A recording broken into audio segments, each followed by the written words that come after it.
Welcome back students. तो dear students, आज हम पढ़ने वाले हैं Cramer rule and question related to Cramer rule. Cramer rule होता क्या है और इसका यूज़ कहाँ पर होता है, मतलब किस तरह के क्वेश्चंस को हम इससे सॉल्व कर सकते हैं।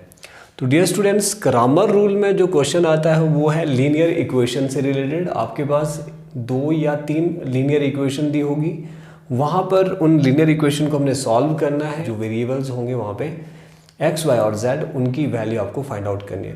तो ग्रामर बताता है अगर आपके पास कोई सिस्टम ऑफ इक्वेशन गिवन है, फर्स्ट ऑफ ऑल आपको क्या फाइंड आउट करना है, डेल क्या होता है, यानी जो आपके पास गिवन इक्वेशंस होगी वहाँ से आप क्या करेंगे, एक मैट्रिक्स ए फाइंड आउट करेंगे। ठीक है, यानी जो एक्स वाई और जेड के कोफिशिएंट होंगे उनसे मिलकर एक मैट्रिक्स बनती है ए, उसका आप क्या करेंगे, डिटर्मिनेंट फाइंड आउट करेंगे। And this determinant can not be equal to 0। ये वर्किंग रूल है ग्रामर रूल का। जो वर्किंग मेथड है वो ये है कि आप डेल निकालेंगे ए का, वो 0 के इक्वल नहीं आना चाहिए। तो जो सिस्टम ऑफ इक्वेशन है वो कंसिस्टेंट होगी और आप सॉल्यूशन फाइंड कर पाओगे उसका। अगर डेल 0 आता है तो आगे एक्स वाई और जेड की वैल्यू आप फाइंड आउट नहीं कर सकते हैं, क्योंकि सिस्टम ऑफ इक्वेशन उस केस में इनकंसिस्टेंट हो जाएगी, वहाँ पर सॉल्यूशन इज नॉट पॉसिबल। तो देखिए, जैसे आप डेल निकालेंगे उसके बाद आपको डेल 1 फाइंड आउट करना है, फिर डेल 2 फाइंड आउट करना है। ठीक है, लेकिन ये डेल 1 और डेल 2 है क्या? डेल 1 होता है जब आप मैट्रिक्स ए जो फॉर्म की है उसके कॉलम को, फर्स्ट कॉलम को रिप्लेस करेंगे, जो इक्वल से उस तरफ को एलिमेंट होते हैं उससे मिलकर एक मैट्रिक्स बनी होती है बी, उसको रिप्लेस करेंगे और उसका डिटर्मिनेंट लेंगे, वो डेल 1 हो जाएगा। फिर डेल 2, जब आप उस सेकंड कॉलम को रिप्लेस करेंगे, second column of matrix A, उसको जब आप रिप्लेस करोगे किससे, उस बी मैट्रिक्स से, और उसका डिटर्मिनेंट फाइंड आउट करोगे तो आपको D2 निकाल देंगे। सिमिलरली D3 भी ऐसे निकलेगा, थर्ड कॉलम को रिप्लेस कर दो। ठीक है, अगर एक्स वाई और जेड की वैल्यू फाइंड आउट करनी है। तो फॉर एग्जांपल अगर आपके पास 2 सिस्टम ऑफ इक्वेशन है तो वहाँ पर आप डेल 1 और डेल 2 ही फाइंड आउट करेंगे। एंड आफ्टर दैट आपको एक्स बाय ग्रामर, एक्स क्या होगा, एक्स होगा डेल 1 अपॉन डेल, एक्स की वैल्यू आप ऐसे निकालेंगे ग्रामर के अकॉर्डिंग, और वाई की वैल्यू निकलेगी डेल 2 अपॉन डेल। तो यहाँ पर जो ये वैल्यू निकलेगी ये आपका निकलेगा सॉल्यूशन। ये है working method for the grammar rule. क्योंकि ये सारा डिटर्मिनेंट के ऊपर डिपेंड करता है पूरे का पूरा रूल, तो इसीलिए इस रूल को, जो ये ग्रामर रूल है, इसको डिटर्मिनेंट मेथड भी कहा जाता है। क्या कहा जाता है? Determinant method. आइए देखते हैं एक क्वेश्चन करते हैं इससे related. Solve the system of equation by using grammar rule. तो वर्किंग मेथड हमने यहाँ पर बताया। तो फर्स्ट ऑफ ऑल आपको करना क्या है, जो गिवन सिस्टम ऑफ इक्वेशन है वहां से आपको सबसे पहले जब आप सॉल्यूशन करेंगे तो ए फाइंड आउट करना है। तो आपने क्या लिखना है हेयर, जो गिवन सिस्टम ऑफ इक्वेशन है एक्स वाई की फॉर्म में, यहां से आपने ए फाइंड आउट करना है। ए मैट्रिक्स, ए क्या होगा, मैंने बताया था आपको, जो कोफिशिएंट है एक्स वाई के उससे बनी एक मैट्रिक्स।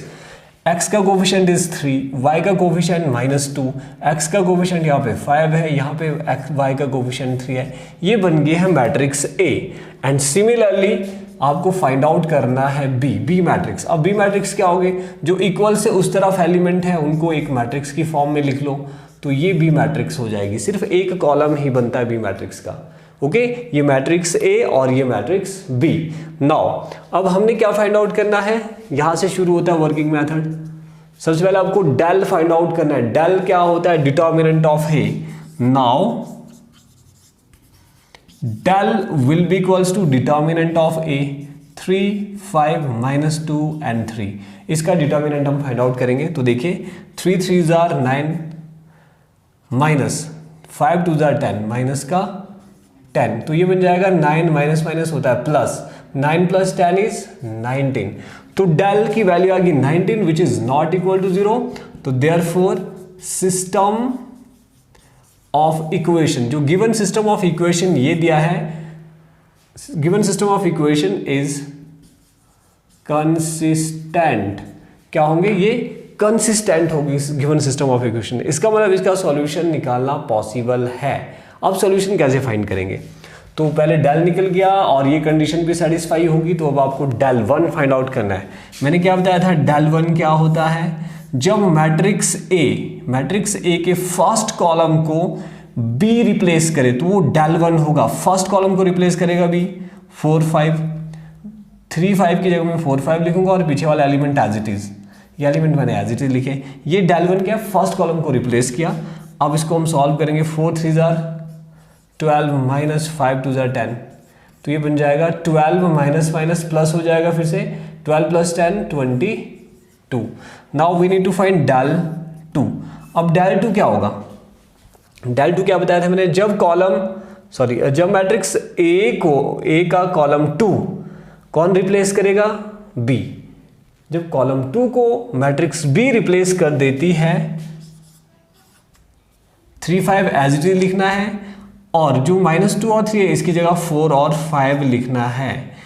ठीक है, मैट्रिक्स ए के सेकंड कॉलम को जब बी रिप्लेस करता है तो डेल 2 फाइंड आउट कर सकते हैं हम।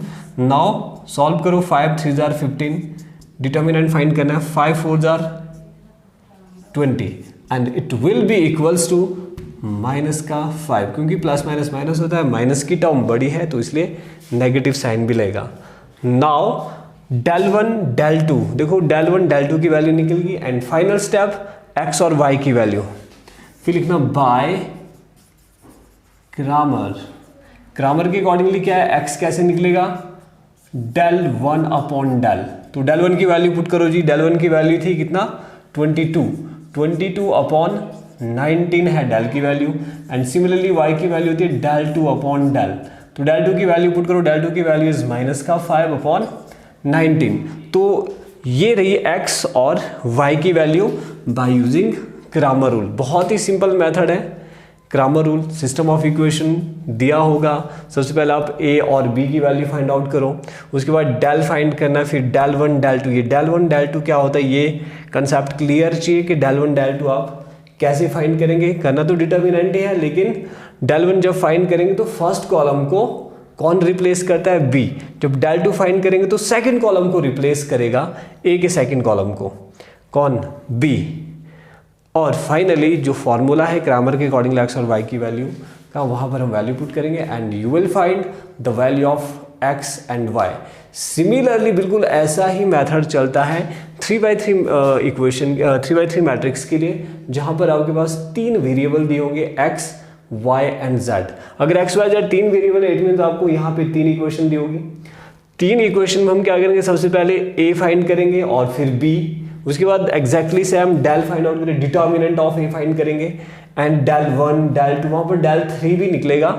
जब डेल 3 भी निकल जाएगा उसके बाद x y और z की वैल्यू कैसे निकलेगी, z equals to del 3 upon del. ठीक है, तो that's all about Cramer rule. Okay, Cramer rule का कंसेप्ट और क्रामर रूल से रिलेटेड क्वेश्चन कैसे सॉल्व करना है, आई होप ये सभी को क्लियर हो गया होगा। तो इसी तरह की वीडियोस के लिए keep watching this channel. Thank you very much.